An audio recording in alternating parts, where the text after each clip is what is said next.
रात के 10 बज चुके हैं और मैं हूं आप सभी का अपना शाविज़ मलिक और हाजिर हूं आप लोगों के सामने फिर से एक क्राइम की कहानी को लेके, एक क्राइम की घटना को लेके। दोस्तों, आज के दिन की कहानी पे मैं आप लोगों को लेके चलूं, लेकिन उससे पहले मैं आप सभी लोगों से क्षमा चाहता हूं, माफ़ी चाहता हूं। जैसा कि 2 दिन बीत चुके हैं और इन 2 दिनों में हमने एक दिन भी कोई भी वीडियो अपलोड नहीं किया। अमूमन ऐसा जब से हमने चैनल बनाया है एक बार भी नहीं हुआ। कभी भी हमने अपने चैनल पर एक दिन से ज़्यादा का गैप नहीं किया और रेगुलर बेसिस पे अगर आप देखेंगे तो 2 दिन का गैप आप लोगों को कभी भी दिखाई नहीं पड़ेगा। लेकिन कल के दिन और परसों के दिन 2 दिन वीडियो लगातार नहीं आ पाए। दरअसल उसके लिए मैंने आप लोगों से माफ़ी की गुजारिश इसलिए की है कि अचानक से जो मेरे स्कूल के टाइम के, कॉलेज के टाइम की भी बात नहीं कर रहा हूँ, जो स्कूलिंग के टाइम के जो मेरे दोस्त थे अचानक से मेरे घर पे आ जाते हैं और उसके बाद में मुझसे बोलते हैं कि चलो नैनीताल घूमने के लिए चल रहे हैं। अब दोस्तों, इस समय गर्मी भी इतनी ज़्यादा हो रही है, दूसरी तरफ नैनीताल का ऑफ़र, तो मैंने सोचा चलो ठीक है यार, चलो घूम के आते हैं। उसके बाद में उन दोस्तों के साथ में घूमने निकल गए। इरादा ये था कि वहीं नैनीताल से कोई वीडियो शूट कर डाल दूंगा, माइक वगैरह सब कुछ साथ में लेके गया था। लेकिन दोस्तों, वहाँ पर दोस्ती यारी में, चार यारी में, आप सभी लोगों को पता है जब दोस्त इकट्ठा होते हैं तो पिछली बातें, इधर उधर की बातें, खेल कूद, हंसी तमाशा, इसी सब में समय गुजर जाता है और इस वजह से 2 दिन वीडियो आ नहीं पाई। फिलहाल दोस्तों, नैनीताल का मौसम बहुत ज़्यादा सुहाना है। अगर आप उत्तराखंड में घूमने जाना चाहते हैं तो आप लोग ज़रूर जा सकते हैं, क्योंकि इस समय नैनीताल के अंदर एक तरीके से आपको गर्मी बिल्कुल फील नहीं होगी। बाकी दोस्तों, आप चलते हैं सीधा सीधा इस कहानी का रुख करते हैं। और दोस्तों, बात करूं अगर मैं आज की कहानी की, तो आपकी आज की जो कहानी है ये अपने आप में एक ऐसी कहानी है कि इस कहानी के अंदर एक महिला है और जब आप पूरी कहानी को सुनेंगे और महिलाओं के प्रति अगर आपसे कोई बात पूछी जाए तो आप चौंकाने वाला बयान भी दे सकते हैं। तो ये पूरी कहानी सिलसिलेवार तरीके से मैं आप लोग को सुनाऊंगा। आप लोगों से भी रिक्वेस्ट है कि आप लोग इस चैनल पर अगर आए हैं पहली बार तो इसे सब्सक्राइब करके रख लें और बेल आइकन को प्रेस करके रख लें, क्योंकि रेगुलर बेसिस पे क्राइम डॉक्यूमेंट्रीज में डालता हूँ। और हाँ, आप लोगों से एक और बात मैं कहना चाहता हूँ कि जिन लोगों ने भी अभी तक हमारे सेकंड चैनल को सब्सक्राइब नहीं किया है तो उसे सब्सक्राइब ज़रूर कर लें। दोस्तों, सेकंड चैनल बनाने का मोटिव यही था कि मैं आप लोगों को वहाँ पर बेहतर से बेहतर क्राइम डॉक्यूमेंट्री भी सुना सकूँ और दूसरी तरफ से हम इस चैनल के प्रति उस चैनल को बैकअप के तौर पर भी लेके चल सकते हैं। तो आप लोग अभी जाकर उस चैनल को ज़रूर सब्सक्राइब कर लीजिएगा, लिंक मैं आप लोग को डिस्क्रिप्शन में दे दूँगा। तो चलते हैं दोस्तों, इस कहानी का रुख करते हैं। बात करें दोस्तों आज की इस कहानी की, तो आज की इस कहानी की शुरुआत होती है गाज़ियाबाद से और इसी गाज़ियाबाद के अंदर एक जगह लगती है दीनानाथपुरम पूठी और यहीं पर 18 मई साल 2023 का ये वाक़या है। 18 मई साल 2023 को यहीं से एक व्यक्ति होते हैं जिन व्यक्ति का नाम होता है जितेंद्र यादव, जो कि जिनका एक मकान है, उसी मकान के अंदर कोई किराए पर रहता है। जितेंद्र यादव फ़ोन करते हैं, फ़ोन करने के बाद में कहते हैं कि साहब मेरे मकान के अंदर एक लाश पड़ी है। अब जैसे ही ये बात पुलिस वाले सुनते हैं, पुलिस वाले उस जितेंद्र यादव से पूछते हैं कि तुम्हारा नाम क्या है। वो बताता है जितेंद्र यादव नाम है। कहाँ रहते हो? वो पता बताता है। उसके बाद में पुलिस वाले उससे पूछते हैं कि कत्ल किसने किया है, क्या मामला है। तो उसके बाद में जितेंद्र यादव कहता है कि साहब कत्ल तो किसी ने भी नहीं किया, दरअसल जो महिला है उसने आत्महत्या कर ली है। अब जैसे ही ये सारी बात पुलिस को पता चलती है, सारी बात सिलसिलेवार तरीके से जितेंद्र यादव पुलिस को बताता है। पुलिस जो थी वो अपनी PCR वैन निकालती है। उसके बाद में पुलिस की एक टीम जो होती है वो मौके वारदात वाली जगह पर पहुंचती है। जब मौके वारदात वाली जगह पर पहुंचती है तो उस घर के अंदर से जितेंद्र यादव निकल के आता है। वो बताता है कि मैंने ही पुलिस को फ़ोन किया था। पुलिस पूछती है कि क्या हुआ, तो जितेंद्र यादव बताता है कि साहब मेरे घर के अंदर एक महिला किराए पर रहा करती है, जो अपने बच्चों और एक शख्स के साथ में रहा करती है, शायद वो उसका पति है। उस महिला ने आत्महत्या कर ली है। दरअसल जो गेट का ऊपर वाला जो कुंडा होता है उस कुंडे में उसने फांसी का फंदा लगा लिया है। अब ये बात पुलिस को बड़ा अटपटी भी लगी कि कोई महिला आखिरकार उस गेट के जो 7-8 फीट का गेट होता है उस पर कैसे करके फांसी का फंदा लगा सकती है। लिहाजा पुलिस आगे बढ़ती है तो पता ये चलता है कि गुड्डी नाम की जो महिला है उसकी डेड बॉडी एक तरीके से रखी हुई है, डेड बॉडी रखी हुई है और साथ के साथ में आनंद नाम का एक व्यक्ति जो उस गुड्डी के ऊपर पानी के छींटे मार रहा है। और शायद इस आनंद को ये यकीन ही नहीं था कि उसकी जो पत्नी गुड्डी है उसकी मौत हो चुकी है। लिहाजा पुलिस वहाँ पर किसी तरीके से आनंद को आश्वासन देती है। आश्वासन देने के बाद में उस डेड बॉडी को लेती है और सीधा पोस्टमार्टम के लिए भेज देती है। अब दोस्तों, डेड बॉडी पोस्टमार्टम के लिए जा चुकी थी। पुलिस जो थी वो कागजी कार्रवाई कर चुकी थी, क्योंकि पुलिस को भी यही लग रहा था कि अभी तक ये मामला आत्महत्या का है और पुलिस भी सोच रही थी कि एक तरफ पति भी बोल रहा है ये कुछ है, पति से पूछा गया ये सब कुछ कैसे हुआ, तो पति ने बताया कि आज रात मेरे और मेरी पत्नी के बीच में बहुत ज़्यादा झगड़ा हुआ, जिसकी वजह से वो आत्महत्या करने के लिए चली गई। अच्छा, शुरुआत में मुझे रियलाइज़ ही नहीं हुआ क्योंकि मैं शराब के नशे में था, तो मुझे ये यकीन ही नहीं हुआ कि वो आत्महत्या कर लेगी। लिहाजा वो आत्महत्या कर लेती है। उसके बाद में मुझे होश आता है, मैं इसे उठाने की कोशिश कर रहा हूँ लेकिन उठ नहीं रही है। अब पुलिस भी समझ चुकी थी कि मामला आत्महत्या का है, सारी जो केस है वो ओपन इंसर्ट है, इसलिए पुलिस डेड बॉडी को पोस्टमार्टम के लिए भेज चुकी थी। और पुलिस को भी यही लग रहा था कि बस पोस्टमार्टम की रिपोर्ट में ये आ जाए लिख कर कि जो महिला है उसने फांसी का फंदा लगाकर आत्महत्या कर ली है। उसके बाद में ये जो केस है उस केस को क्लोज कर दिया जाएगा। अब दोस्तों उसके बाद में जो पुलिस वाले थे डेड बॉडी का जो पोस्टमार्टम कराने के लिए उन्होंने भेजा हुआ था, उसकी पोस्टमार्टम की रिपोर्ट का इंतज़ार कर रहे थे। धीरे धीरे वक्त गुजरता है, 1-2 दिन के बाद में पोस्टमार्टम की रिपोर्ट भी आ जाती है। लेकिन दोस्तों जो पोस्टमार्टम की रिपोर्ट आती है उसमें जो कुछ भी लिखा हुआ था उस लिखे हुए ने इस पूरे केस को 90 डिग्री मोड़ कर रख दिया था। दरअसल जिस पूरे केस को पुलिस वाले अभी तक महज यही समझ रहे थे कि इस महिला ने खुद को फांसी के फंदे पर झुला लिया और खुद इसने आत्महत्या कर ली, तो ये मामला नेचुरल डेथ का लग रहा था और अब ये मामला सीधा सीधा मर्डर की तरफ जा रहा था। क्योंकि दोस्तों इस महिला की जो डेड बॉडी थी, उस डेड बॉडी पर जो इसकी गर्दन के ऊपर जो फांसी के फंदे का मार्क्स था वो मार्क्स बी शेप में नहीं था, यानी मार्क्स गोल गोल था। और आमतौर पे अगर कोई बंदा फांसी लगाएगा तो वो जो मार्क्स होता है ये वी शेप में होता है, यानी टेटुए के सामने थोड़ा सा गड़ा हुआ होता है और ऊपर जहाँ पर पीछे पीठ की गर्दन के पीछे जहाँ पर बाल ख़त्म होते हैं वहाँ पर जाकर एंड होता है। तो इस तरीके से वी शेप में ना होना, एंड दूसरी तरफ उस महिला के दांत के ऊपर जो सामने वाला दांत होता है उसके मसूड़े के ऊपर कुछ चोट का निशान था जिसकी वजह से खून बहा था। अच्छा, उसकी जब जांच की गई तो पता ये चला कि जो ब्लड वहाँ से निकला था ये मरने से पहले, यानी जब इस महिला की जिस्म में जान थी उस समय ये ब्लड निकला था। अब ये लगता है कि हो सकता है कि जो ब्लड है वो मार तोड़ में ना निकला हो, बल्कि इस वजह से निकला हो कि जब महिला ने फांसी का फंदा लगाया हो तो वो झटपटाई हो, जान निकलने से पहले जो उसकी बॉडी है इधर उधर दीवार में लड़ गई हो जिसकी वजह से खून निकल गया हो। अच्छा, ये सारी चीज़ें कहीं ना कहीं पुलिस को किसी और इशारा तो कर रही थी, लेकिन इसके बाद भी पुलिस के पास में एक्सक्यूज़ थे। पुलिस को ऐसा लग रहा था कि शायद इस वजह से नहीं, ये इस वजह से हो गया हो। लेकिन दोस्तों उसके बाद में जो पुलिस पढ़ती है उसमें साफ तौर पे लिखा हुआ होता है कि इस महिला की जो बॉडी है उस पर कहीं कहीं इंजरी के मार्क्स थे। अब ये सारी चीज़ें जब पुलिस देखती है तो पुलिस को कहीं ना कहीं अब डाउट हो जाता है और पुलिस को ये लगता है कि जिस पूरे मामले को हम आत्महत्या समझ रहे हैं, दरअसल ये मामला आत्महत्या ना होकर बल्कि सीधा सीधा मर्डर का केस लग रहा है। इसलिए पुलिस वाले अब मर्डर के एंगल से छानबीन शुरू करते हैं। लेकिन दोस्तों अभी भी पुलिस इस पूरे मामले में श्योर नहीं थी कि ये मर्डर ही है, आत्महत्या भी हो सकता है, यानी मामला 50-50 का लग रहा था। लेकिन मैं दाद देना चाहता हूँ पुलिस की हिम्मत को, पुलिस के जज्बे को। पुलिस ने इस पूरे मामले के अंदर किसी भी प्रकार का कोई रिस्क नहीं लिया। पुलिस ने इस पूरे केस के अंदर हत्या की वजह से ही, यानी एक मर्डर केस के एंगल से ही छानबीन शुरू की। सबसे पहले जो मकान मालिक जितेंद्र यादव होते हैं उनसे पूछताछ की जाती है। तो जितेंद्र यादव से पूछा जाता है कि तुमने क्या कुछ देखा, क्या कुछ हुआ था। तो जितेंद्र यादव बैठे हैं साहब, जो जितेंद्र यादव होते हैं वो कहते हैं कि साहब मैं तो बस बैठा हुआ था, इसी बीच में मुझे आनंद की रोने की बहुत बुरी तरीके से आवाज़ आती है। मैं दौड़ता भागता पहुंचता हूं तो देखता क्या हूँ वो जो गुड्डी है वो फांसी के फंदे से लटकी हुई है। उसके बाद में मैं पुलिस को फ़ोन करता हूँ। उसके बाद में आनंद से भी पूछताछ की जाती है। तो आनंद भी बताता है कि साहब हम दोनों पति पत्नी के बीच में किसी बात को लेकर झगड़ा हो गया। चूँकि मैं शराब के नशे में था, झगड़ा इस कदर हो गया कि मुझे पता ही नहीं चला कि कब गुस्से में मेरी पत्नी गुड्डी आत्महत्या करने के लिए चली गई। अब ये सारी चीज़ें कहीं ना कहीं पुलिस को ये बताता है। तो पुलिस को यहाँ पर जितेंद्र यादव जो मकान मालिक था उसका जो बोलने का अंदाज़ था उसके अंदर कॉन्फिडेंस साफ नज़र आ रहा था, लेकिन जो आनंद पुलिस से बात कर रहा था उसके अंदर कहीं ना कहीं कॉन्फिडेंस की कमी थी। इसलिए पुलिस वालों को कहीं ना कहीं आनंद के ऊपर शक हो जाता है और उसके बाद में पुलिस वाले अब आनंद के साथ में थोड़ी सी सख्ती दिखाते हैं। और दोस्तों आनंद के साथ में जब पुलिस वाले सख्ती दिखाते हैं तो आनंद पुलिस के सामने ज़्यादा देर टिक नहीं पाता और उसके बाद में एक ऐसी सच्चाई बताता है कि जिसके बाद में जब आप लोग इस पूरी कहानी को सुनेंगे तो आप लोग भी कहेंगे कि किस तरीके की ये महिला थी। दरअसल दोस्तों इस कहानी की अगर हम बात करें तो ये कहानी बहुत ज़्यादा उलझी हुई कहानी है। इस कहानी की शुरुआत होती है अब से तकरीबन 30 साल पहले। 30 साल पहले मेरठ के मवाना थाने के अंतर्गत एक गाँव आता है नगला। उसी गाँव की रहने वाली ये गुड्डी। अब गुड्डी की उम्र शादी की होती है। शादी होने के बाद में जब इसकी शादी हो जाती है तो उसके बाद में से 2 बेटी भी होती हैं। 2 बेटी होती हैं। धीरे धीरे वक्त गुजरता है, दोनों बेटियां जवान हो जाती हैं, दोनों बेटियों की शादी हो जाती है। लेकिन कहीं ना कहीं इसके और इसके पति के बीच में इस बात को लेकर अनबन थी कि बेटियां तो हैं, उनकी शादी भी हो चुकी है लेकिन कोई बेटा नहीं है।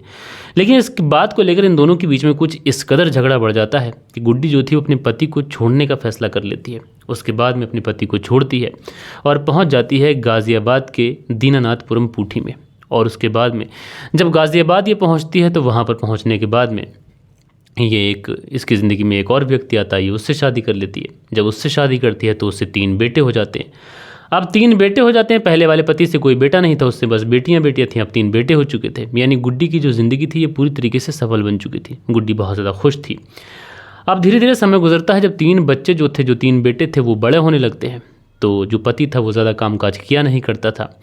तो उसके बाद में ये गुड्डी सोचती है ऐसे काम नहीं चलेगा, लिहाजा पैसे कमाने के लिए बाहर निकलना पड़ेगा। उसके बाद में ये पहुंचती है नोएडा में, और नोएडा में जब पहुंचती है तो वहाँ पर एक साबुन की फैक्ट्री में नौकरी करने लग जाती है। अब साबुन की फैक्ट्री में नौकरी करती, उसके बाद में जो कुछ पैसे मिलते उनसे अपने बच्चों का भरण पोषण करती। अब जो पति था वो गाँव में ही रह गया था और ये आ चुकी थी नोएडा में। अब यहीं पर इसकी मुलाकात होती है आनंद नाम के एक व्यक्ति से, जो कि रहने वाला था मुजफ्फरनगर का। अब आनंद के साथ में इसकी मुलाकात होती है। पहले वाले पति से कोई मतलब था नहीं, उसको तो छोड़ चुकी थी, दूसरा वाला पति भी गांव में रह गया था, ये नोएडा आ गई थी। उसके बाद में ये दीनानाथपुरम की पूठी के अंदर एक कमरा किराए का लेती है और वहीं पर इस आनंद के साथ में शिफ्ट हो जाती है। यानी 2 पति को छोड़कर ये तीसरे अपने बॉयफ्रेंड के साथ में एक ऐसे मकान में शिफ्ट हो गई थी जहां पर इन पहले वाले किसी भी पति का कोई भी आना जाना नहीं था। अब दोस्तों ये जो महिला थी इस आनंद के साथ में बिना शादी किए रहने लग जाती है। अब इसके साथ में रहने लग जाती है पति पत्नी की तरह। अच्छा, मकान मालिक जो जितेंद्र यादव थे उसको भी इस महिला गुड्डी ने यही बताया था कि ये जो आनंद है उसका पति है, और उसके बाद में ये उसके साथ में रहने लग जाती है। सारी चीज़ें ऑक्यूरेट तरीके से चल रही थी। लेकिन दोस्तों ये जो गुड्डी थी इसको भी शराब की बहुत ज़्यादा लत थी, शराब के साथ साथ इसको मांस की भी लत थी। दूसरी तरफ जो आनंद था उसको भी शराब और शबाब दोनों की लत थी। लिहाजा जो भी ये पैसे कमाते उन पैसों से चिकन वगैरह खरीद के लेके आते, बोतलें खरीद के लेके आते। हर रोज़ शाम को बोतलें खुलती, जाम पे जाम छलकाए जाते, शारीरिक संबंध बनाते। इसी तरीके से चीज़ें चलती रहती हैं। लेकिन दोस्तों कहा जाता है कि इस तरीके के जो रिश्ते होते हैं ये बहुत ज़्यादा नाजुक रिश्ते होते हैं। जब समय गुजरता है तो उसके बाद में तारीख आ जाती है 18 मई साल 2023, और इसी 18 मई साल 2023 को अचानक जो गुड्डी होती है ये अपने उस बॉयफ्रेंड आनंद से कहती है, जिसके साथ में ये लिव इन में रह रही थी, कि मुझे अपने मायके जाना है और मुझे कुछ पैसों की ज़रूरत है। तो जो आनंद होता है वो कहता है कि देखो पैसे तो मेरे पास है नहीं, 2000 रुपये हैं, मैं 1000 रुपये तुम्हें दे सकता हूँ, 1000 मैं अपने पास रखूँगा, मेरा भी खर्चा है। लेकिन जो गुड्डी थी वो कहती है कि 2000 दे दो। लेकिन आनंद जो था वो पैसे देने से इनकार कर देता है। इसी बात को लेकर इन दोनों के बीच में झगड़ा हो जाता है। झगड़ा इस कदर बढ़ता है कि दोनों एक दूसरे के साथ में मार पिटाई कर लेते हैं। लेकिन उसके बाद में आनंद जो था वो किसी तरीके से इस गुड्डी को मनाता है, कहता है कि चलो यार शराब पीते हैं, चिकन खाते हैं। अच्छा, जो गुड्डी थी ये मान जाती है। उसके बाद में ये लोग फिर से जाम पे जाम छलकाते हैं, फिर से शराब पीते हैं, फिर से चिकन खाते हैं। लेकिन जब इन दोनों के ऊपर शराब का नशा बहुत ज़्यादा चढ़ जाता है तो उसके बाद में जो गुड्डी थी उठती है। उठने के बाद में कहती है कि देखो अगर तुम पैसे नहीं दोगे तो फिर मैं जा रही हूँ, अपने आप को फांसी लगा लूँगी। अच्छा, जो गुड्डी थी ये अपने गले में रपट्टा डालकर और चली जाती है फांसी का फंदा लगाने के लिए। अब जो आनंद था ये बैठा बैठा देख रहा है, थोड़ी देर तक तो देखता है, फिर इसको लगता है कहीं ऐसा तो नहीं कि गुड्डी सच में फांसी लगा लेगी। फिर ये जाता है, गुड्डी को बचाने की कोशिश करता है, लेकिन गुड्डी जब बचाने में आ नहीं रही थी उसके बाद में इन दोनों के बीच में मार पिटाई हो जाती है। अब मार पिटाई कुछ इस कदर होती है कि जो आनंद था ये गुड्डी के मुंह पर हाथ रख लेता है, और मुंह पर हाथ इतनी ज़ोर से रखता है कि गुड्डी की दम घुटने की वजह से मौत हो जाती है। अब जैसे ही गुड्डी की मौत होती है आनंद घबरा जाता है कि अब क्या करूं, यार इसकी तो सच में मौत हो गई। तो उसके बाद में आनंद सोचता है कि देखो फांसी के फंदे पर तो ये खुद ही लटकने वाली थी, अगर ये मैं 10 मिनट का जो मैंने सब कुछ किया है ये मैं स्किप कर दूँ तो मामला जो है वो फांसी का ही रहेगा, यानी आत्महत्या का ही रहेगा, मैं बच जाऊंगा। और इसी तरीके से इसने उसको फांसी के फंदे पर लटकाया और उसके बाद में चीखने लगा, पानी की छींटे डालने लगा। उसके बाद में जो जितेंद्र यादव थे वो आए, उन्होंने पुलिस को फ़ोन किया। इस तरीके से इस पूरे केस का खुलासा हुआ। लेकिन दोस्तों आप लोगों ने देखा एक महिला एक पहले पति के साथ में तलाक लेती है, दूसरे के साथ में रहती है, दूसरे को बिना बताए तीसरे के साथ में शादी कर लेती है, शादी यूँ कहें कि लिव इन में रहने लग जाती है, और उसके बाद में भी महज 1000 रुपये के पीछे अपनी जान से हाथ धो बैठती है। दोस्तों इंसान की जान की कीमत महज 1000 रुपये ही रह गई है। कौन सा दौर आ गया, क्या ज़माना आ गया। बहरहाल दोस्तों आप लोग इस पूरी कहानी के अंदर सबसे ज़्यादा जिम्मेदार किसको मानते हैं, आप लोग अपनी राय नीचे कमेंट्स बॉक्स में ज़रूर से ज़रूर दीजिएगा। बाकी कल के दिन आप लोग के कुछ प्यारे प्यारे कमेंट्स भी थे, वक्त होता है कि आप लोग के कमेंट्स पढ़ लिए जाएँ। सो दोस्तों कल के दिन जो आप लोग के कमेंट्स आए थे उसमें दुर्गा करके आईडी है, लिखते हैं सर आप बहुत अच्छी कहानी सुनाते हैं। इनका नाम है दुर्गेश मैथ्स करके आईडी इनकी, तो दुर्गेश जी शुक्रिया आपका। मंसूरी भाईजान जी लिखते हैं सुपर स्टोरी भाई, तो मंसूरी भाईजान जी शुक्रिया आपका। उसके बाद में अगला कमेंट्स मंसूरी भाईजान जी का है और ये लिखते हैं भाई बहुत अच्छी स्टोरी है, शुक्रिया आपका। तो मंसूरी भाईजान जी शुक्रिया आपका। दिनेश कुमार जी कमेंट्स करते हैं, हार्ट बनाते हैं, शुक्रिया भाई। प्रियंका सिंह है, लिखती हैं नाइस स्टोरी भैया आप बहुत अच्छे से कहानी सुनाते हैं, तो प्रियंका सिंह जी बहन आपका शुक्रिया। दिनेश कुमार लिखते हैं नमस्कार मलिक भाई साहब बढ़िया कहानी है, तो दिनेश कुमार जी शुक्रिया मेरे भाई। उसके बाद में मंसूरी भाईजान हार्ट बनाते हैं, शुक्रिया। मोहम्मद मोहम्मद रियाज हैं, लिखते हैं नाइस स्टोरी, मस्कट इबरी से सुनता हूँ, कहानी गर्मी है यहाँ काफ़ी, हम भी बिहार सिवान से हूँ। तो मोहम्मद रियाज जी आपका शुक्रिया। ओमान में बहुत ज़्यादा गर्मी पड़ती है, मैं भी वहाँ 1 साल रहा हूँ। दिनेश कुमार हैं, लिखते हैं भाई आपकी कहानी सुनाने का अंदाज़ बहुत बढ़िया है।